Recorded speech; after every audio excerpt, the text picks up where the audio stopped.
The division would eventually receive alert orders while in Florida for movement to England, and was the first U.S. division to ship through the port of embarkation at Camp Kilmer, New Jersey in late September 1942. So this is important because every U.S. division that would go to Europe would go through this Camp Kilmer, which today is now Rutgers University in New Brunswick, New Jersey. The 29th came to England in October of 1942. They landed in Scotland, and from there they moved to Tidworth Barracks, which was an old British Army cavalry post on the Salisbury's Plain near Andover.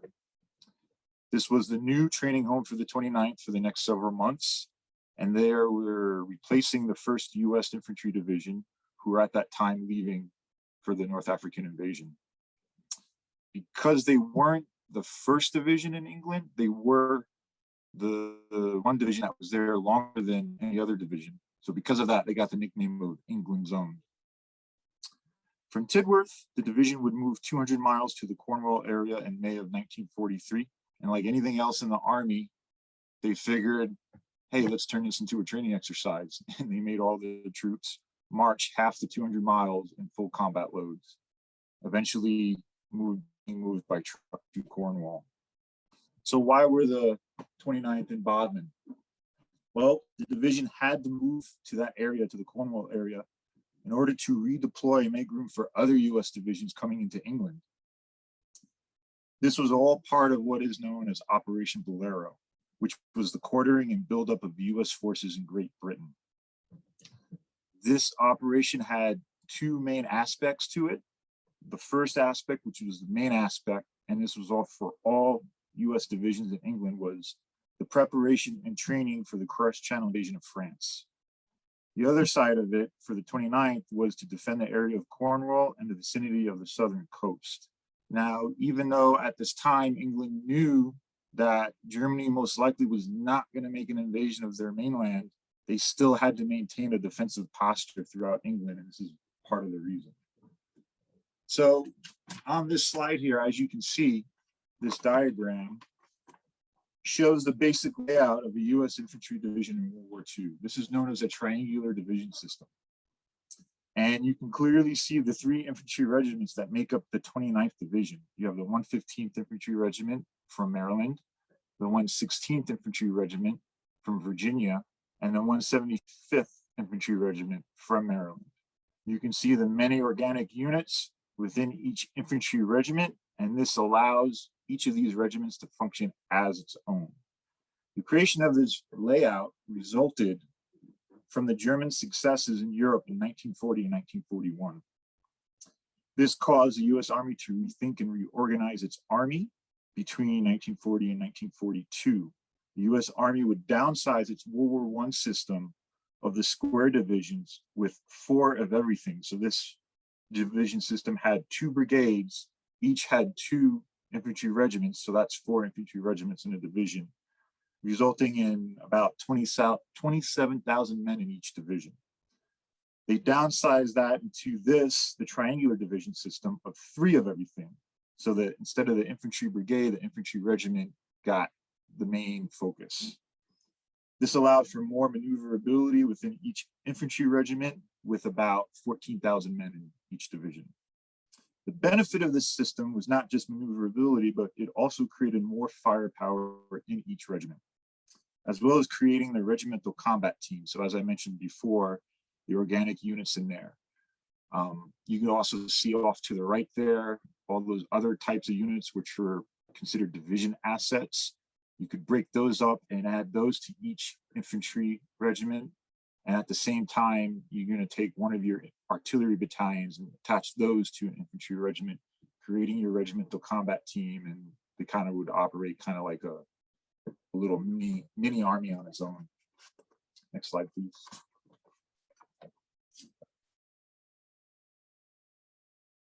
So, Corporal Robert Atwood Branin. He was a soldier of the 29th Division and my wife's grandfather on my mother's side, as we mentioned before. He was known to everybody that knew him as Bob, and many of his grandchildren and many family members referred to him as Pop Pop. He was originally from Orange, New Jersey. He initially tried to enlist in the military, but was denied due to poor vision in one eye. but of course, like anything else in the Army, he was later drafted. The photos you're about to see throughout this presentation are part of a family collection. He loved photography, and thank God for that. On all his photographs, he wrote letters on the back of them to his sweetheart back home, who would later be his wife after the war, aka my wife's Nana. He arrived in Bodmin when the 29th Division moved to Cornwall. But prior to that, he was part of a member of the 29th Cavalry Recon Troop. This was a mechanized cavalry reconnaissance unit that was stationed in Scarsden Fort in Antony, Cornwall. While in his unit, he drove motorcycles, and he loved every second of it, as you can clearly see on the photo on the right. Unfortunately, his sweetheart at the time hated the idea of him riding motorcycles because she had had a friend in college that was killed in a motorcycle accident. Sorry about that. The Wi-Fi completely cut out there. That's okay. We'll get back to it. No worries, no worries. We good? We'll get back where we were. Can you see that? Can you see that, Gerard? Yep, got it. Cool. Okay, so this is a photo of members from Cannon Company of the 115th, and this is in Braunton, England, at the U.S. Assault Training Center near Woolacombe Bay. So, question to ask and answer here.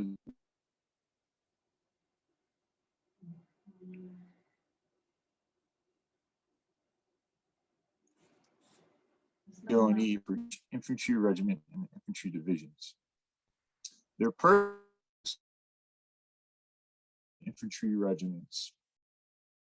They were created while the 29th Division was reorganized in Fort Meade, Maryland, which was the 29th Division's initial home base.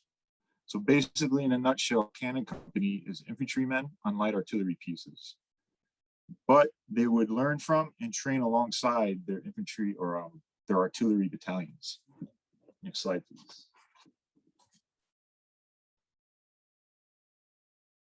So camp life in Bodmin. So the men in Bodmin were mostly billeted in Victoria Barracks and Walker Lines, which were wooden hooded camps. Bodmin encompassed mostly or mainly elements from the 115th Infantry Regiment, which included its headquarters company, its service company, its cannon company, and its anti-tank company, as well as its 3rd Battalion and the 110th Field Artillery Battalion. The 1st Battalion of the 115th was stationed in Liskeard, and the 2nd Battalion was in Launceston. While stationed here in Bodmin, they created their regimental combat teams, which allowed them to train together between the infantry and artillery, which you start training together what we call combined arms warfare. At this moment, Charlotte's going to elaborate a little more on Walker Lines. Yeah, so as you can see on the slide currently is an aerial image of Walker Lines Camp from 1946. So Walker Lines Camp was initially built in 1939 to house British troops, but from 1942, the whole site, including Victoria Barracks, which is just up here, and the depot, which is now the Keep Museum, the whole site was handed over to the Americans, with most moving on to the site in 1943. So the camp was initially constructed, obviously, in 1939, like I said, and it cost £290,000 to build, and it took around a year to build in total, and encompassed, at the time, it encompassed 111 buildings and 52 acres of land, and that's just Walker Lines alone. And then they also, like I said, had access to the barracks and the depot, so a large swathe of land. Yeah, I think that's it, Gerard.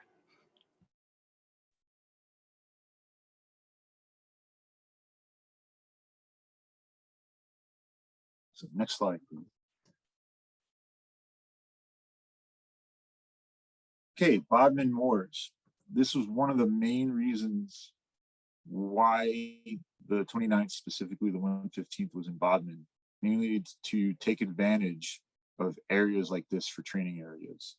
So, like I said, that's the 29th's main activity while in England is training. And Bodmin Moors is one of these main training grounds. So to give you an idea of some of the misery that went on with training, I'm going to read you an excerpt from the 29th Division's unit history known as Let's Go. And it states, the moors were broad stretches of barren terrain, utterly desolate, covered with thick, spongy grass, occasional shrubs, prickly evergreen and outcropping rock. In the winter, temperatures dropped to the low 30s and raw cold filtered through the stoutest coat and the thickest blanket. The most expertly pitched tent was incapable of keeping its occupants dry. Water would ooze from the ground, and rain would loosen and wash up the tent pegs. So this just gives you an idea of the mayhem that probably went on in these moors, in these training areas. But you got to keep in mind, this is the Army's purpose to try to make training as hard as possible to attempt to try to make combat maybe that much easier, but that's not always the case. But while there, they were training in combined arms warfare, like I mentioned before. They're also doing live fire exercises between the infantry and artillery. So they're learning how to work together. And one popular training event were 25-mile hikes and full combat load within these areas. Next slide, please. They also trained in other areas, such as Dartmoors. And you also had their Campton, which was very popular for Cannon Company to go to because this is where they had their artillery ranges. So this is where they would go and practice live firing. So Cannon Company basically would attach itself to the 110th Field Artillery. They'd go there together, and the 110th would basically help train up Cannon Company on how to operate with field artillery. And in this photo is a great example of some training where you have soldiers firing and qualifying on a rifle range. Next slide, please.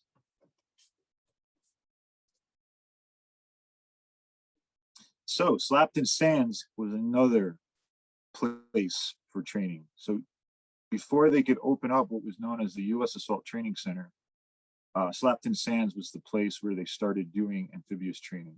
So the main focus in preparations for an invasion of France and while U.S. troops were training in England, the focus was amphibious training. So basically Slapton Sands, the beaches here, resembled France and had similar tidal waves as Normandy, making it ideal for practice and rehearsal landings for the Normandy invasion. And it also conducted live fire exercises and live fire rehearsals here. The 29th Division conducted what was known as Exercise Duck in December 43 and January 44, and Exercise Fox in April of 44, which was all part of 5th Corps rehearsals for Omaha beach landings. The most famous Slapton Sands exercise was Exercise Tiger, which was the 7th Corps rehearsals for the Utah beach landings, which went wrong when they were attacked in the night by German E-boats, which were known as Schnell boats. They're equivalent to like a USPT boat or torpedo boat. And these boats were on patrol and they just happened to catch this rehearsal going on in the middle of the night. So the damage that was done was to several American LSTs, landing ship tanks, with about 750 British and American casualties. So American planners up at the command at Schaeff tried to keep this hush, and they did for years. And this was never brought out to the public until about the 1980s. Next slide, please.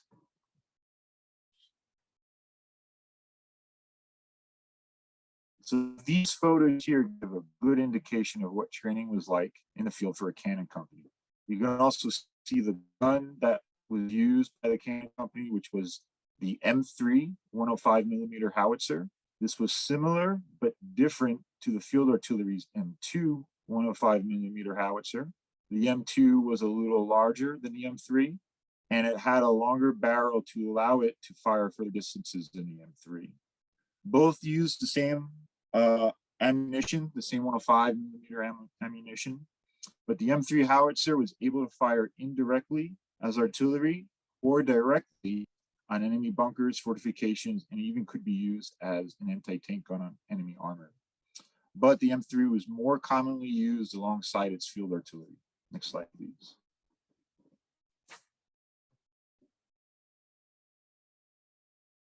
So these are photos in another place where U.S. soldiers train, and as I mentioned before, the U.S. Assault Training Center, and this is the camp for it in Branin. This photo is a great example of what the inside of a Nissen hut looked like. These are members of Cannon Company in Braunton in November of 43. And as you can see on the photo on the left, like I said before, he wrote on the back of the photos and he's saying this is a great view, the inside of our Nissen hut and what home was like and things like that. September of 1943, the U.S. Assault Training Center in Devon opened for training near Woolcombe Bay. The 29th Division sent its first cadre to be trained, eventually sending the division through as regimental combat teams, being the first infantry division trained here. So when it opened up, a permanent camp for trainees was needed just outside Braunton.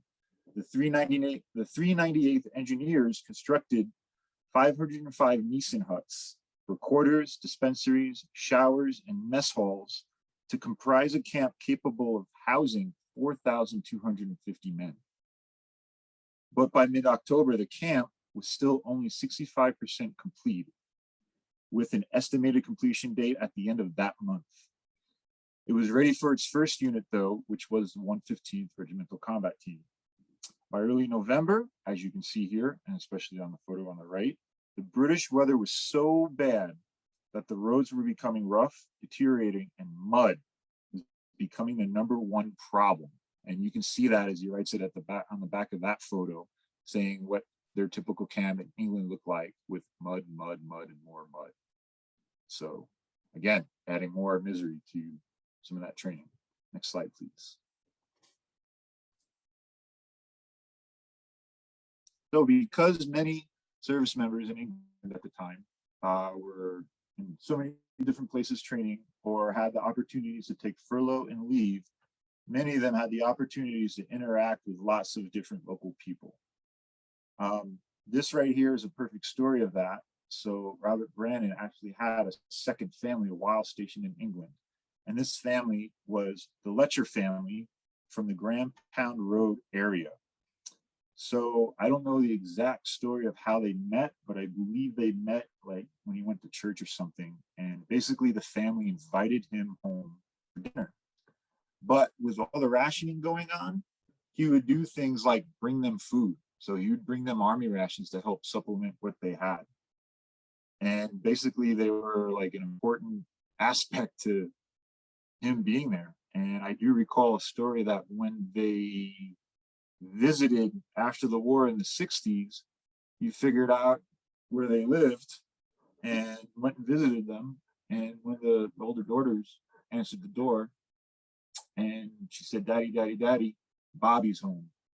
So it just gives a really good indication of how close these people were to him and vice versa. Next slide, please. These are some more photos of him with the family. You see the parents on the left, him with the mother, and then him with the older daughter and the mother. And on the back of that photo, I mean, it gives you an idea of how much of a character he was. He writes home to his sweetheart saying, "These are my other girlfriends, but you have nothing to worry about." Next slide, please.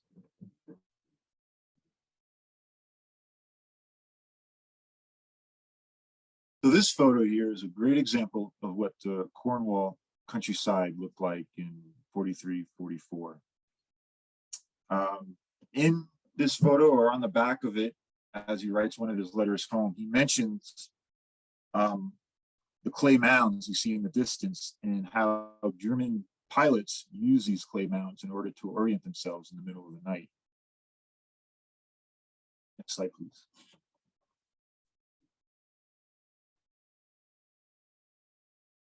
So the 29th Division would leave the Bodmin and Cornwall area in mid-May of 1944 for the port of Plymouth for loading and preparations for the Normandy landings. Pictured in this photo is a landing ship tank, also known as an LST. This is LST 496, and this was the LST that carried the headquarters elements of the 115th Infantry Regiment and some headquarters elements of the 29th Infantry Division. So for the 115th, we had in this ship the headquarters company, service company, cannon company, anti-tank company, as well as other elements of 29th Division. So basically, almost all the units that were stationed in Bodmin sailed over Normandy on this LST. And it also gives a good idea of what loading operations would have looked like. Next slide, please.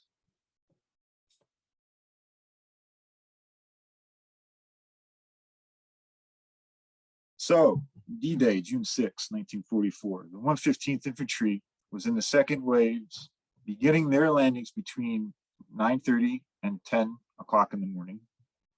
This photo shows elements of C Company of the 115th Infantry landing from their LCI, which is a landing craft infantry, and this is LCI 412. And this is near the Fox Green sector of Omaha Beach.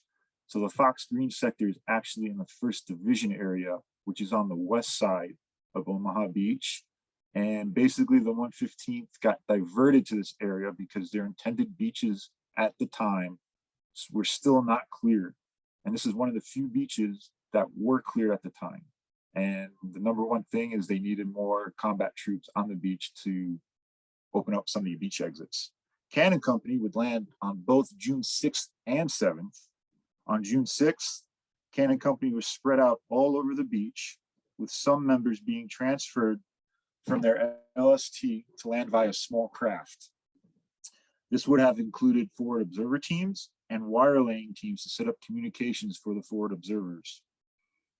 Others from Cannon Company would land from their LST 496 on June 7th, while a 10-man overstrength group would land on June 6th, coming from Swansea, Wales. This was because of the limited space on LST 496. The company would later join together on June 8th near the town of St. Maron. Next slide, please.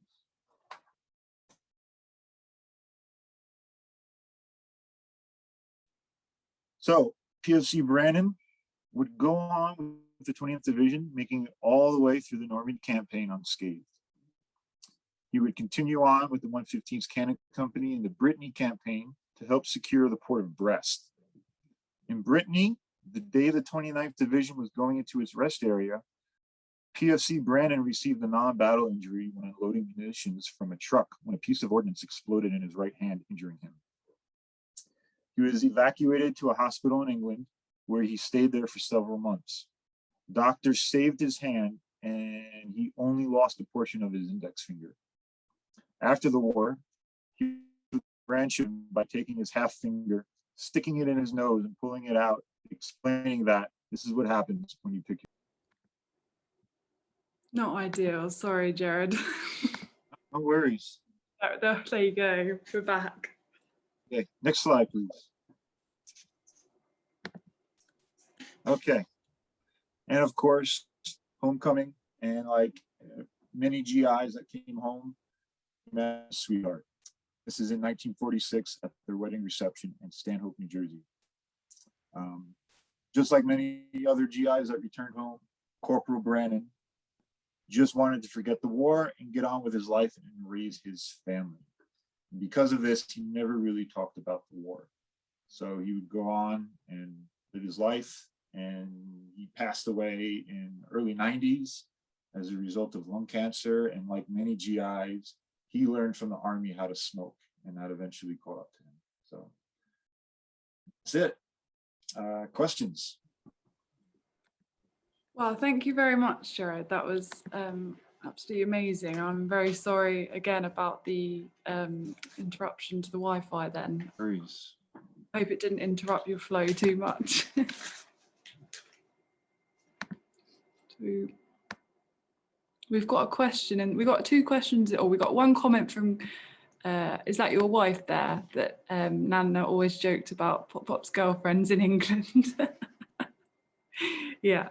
And we've got a question from Susan as well. So I don't know if you can see that. Can you see the chat function? Yeah, so 115th Regimental HQ was on LST 496. Yes, they were on LST 496. So it wasn't the entire company, because elements of a lot of the companies were broken up and attached to other aspects within the regiment. Basically, you don't want the whole company in one boat, because if that boat goes down, then that whole company's gone. And you can't have that. You have to have elements that can just take over if something like that happens, God forbid. So they were spread out a little bit. I'm not sure where your dad would have been. I mean, we can figure that out though later on down the road. Where was the picture? So the picture was from a site online. I can't think of the name off the top of my head, but it's a site that does a thing about landing craft in World War II. So did you see the next question from Karen? was there any mention that he visited the Jamaica Inn on Bodmin Moor? I'm not familiar with the Jamaica Inn on Bodmin Moor. Yeah, I thought it was a pub. I don't know if Karen wants to turn her microphone on. You're welcome to.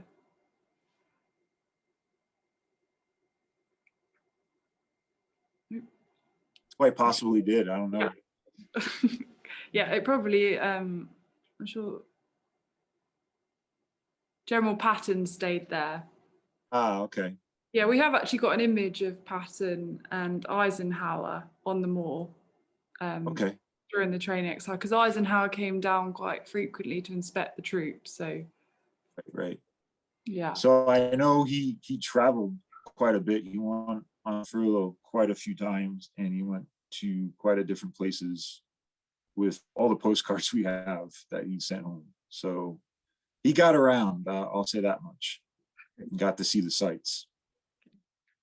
We've got a question from the audience here, Gerard. Out of all the Americans that were here, how many went to D-Day to fight? And with segregation policy at that time, how did that work once they landed there?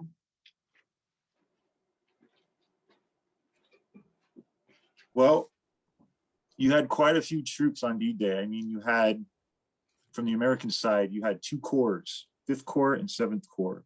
So 5th Corps was on Omaha Beach. You had two divisions that made the main attack there, which was the 1st Division and the 29th Division.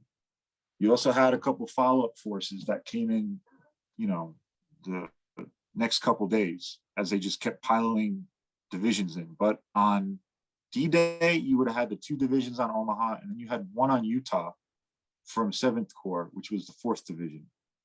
They tried to land a 2nd Division the same day, which would have been the 90th, but they didn't have enough landing craft for that. So the 90th came in the next day after the 4th on Utah. But they attached one of their infantry regiments to the 4th to try to beef them up a bit. And at the same time, you had the two airborne divisions behind Utah Beach, the 101st and 82nd. So you had quite a few troops out there. So all of the Americans that were in Cornwall, they would have all gone over, wouldn't they? Yes. I mean, all those Americans, and it was all mostly 29th Division in that area. So yeah. And we know specifically in Bodmin that there were around 2,000, we think. So that gives you an idea, and that's just one town. Yeah. Yeah. Yeah, because you had a regimental combat team in Bodmin. So. Yeah. Okay. Any other questions? Yeah, I have a question. Okay. Does your military background make it a bit easier to research this kind of stuff? Like, does it make it easier not to get lost in sort of confusion of how, the army is organized and stuff? It helps a bit. It helps with kind of like terminology and acronyms, like understanding some of that stuff. Because a lot of things haven't changed. A lot of things have changed, but a lot of things haven't changed from the army from then and now. So we even still do like a few things that they would have probably done then. So yeah, it does help a bit. Yeah. Did you want to ask that question? Pardon? Did you want? Yeah. Oh, sorry, you go ahead if you don't want to. Well, you asked it, though, didn't you? Yeah. So do you know much about the segregation policy, Gerard?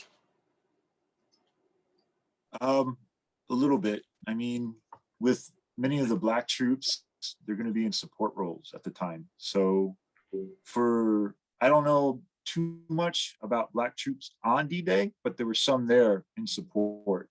As far as combat, the only thing that you can get into is probably like the 92nd Infantry Division, which was like one of the only all Black infantry divisions, but they were in Italy. And we've got Karen says that in total she thinks there were over 8,000 US troops in Cornwall. So my mention of Bodmin was just Bodmin specifics. That gives you an idea of just how many in the county. Yeah, yeah. I don't know if anyone else has any questions. Hi, I'm Bob and Dean, associate member of 29th Infantry Division in Cornwall. I helped Francio Ravino in the past with the veteran tours. Interesting to see the photograph of Grampound Road, so, in the collection there. Yeah. I just live about a mile away from that. Oh, okay. So yeah, it really hit home, that did. Yeah. We've also got, there's some photos in the Ellis collection as well, the George Ellis collection at Crescent Kerner of Grampound Road. Don't know if there are a lot of black GIs stationed there specifically. Yeah. I'm the granddaughter of a black GI, so yeah. Yeah. Yeah, there's a nice photograph of a company in a field at Grampound Road, which is in the Ellis collection. Yeah. Yeah. Have you seen that one? Yeah. Yeah. Cool. Oh, and Susan says that she read some interesting newspaper articles on black troops in England. Oh, okay. Yeah. Charlotte, Yeah. that was, they were on the British newspaper archives, and there were some very interesting articles about how welcome they were by the Brits and the conflicts between, you know, obviously our troops. I can't remember specifically, but there was one incident where there was a fight in a town. I'd have to go look it up, but that's where I found it. Yeah, and I know Kate's on the call, Kate Warren, who wrote the book about that specific area of research as well, which you might be interested Yeah, in. I'll have to link that. Yeah. Thank you, Susan. Any questions? So Karen also says she has photos of bullet holes around. I don't know where the White Hart Hotel is. Does anyone know where the White Hart is? Yeah. Is it the In bottom? Launceston. Oh, in Launceston. It's on the main. Yeah, because that was the. That's the I main think. square in Launceston. I think that's the reference to the incident that happened with it's the. main Yeah. hotel in Yeah. the main square in Yeah. Launceston, the White Hart. Yeah. Well, I think unless anyone else had any questions. Oh, Kate's struggling. Oh, us too, Kate. If you hadn't noticed. Yeah. So I'm anyone? sure we can put people in touch Yeah. with each other. Yeah, that's after the last thing I was going to mention, really, that if anyone wants anyone's contact details, I'm sure Gerard would be more than happy, as I know Susan was yesterday, Absolutely. and get in contact with the museum as well. So Bodmin Keep Army Museum. Yeah, and I'd just like to thank you, Gerard, really, for taking the time to put this talk together. Thank you for having me. And Yeah, thanks for having me. It was really awesome. Thank you. and we could really tell how much time you'd put into it, and it was, I'm sure everyone else would agree how interesting it was. So thank you very much. Oh, Karen. Well, I'll have a look at that after the talk. So it's quite an interesting that you've referenced that. So I'll take a look into that. I'm sure Gerard would be interested as well. Yeah, definitely. Absolutely. Well, thank you everyone for coming as well. And thanks again, Gerard. Yep. Thanks, Thank you all. Thank Thank you. you. Okay.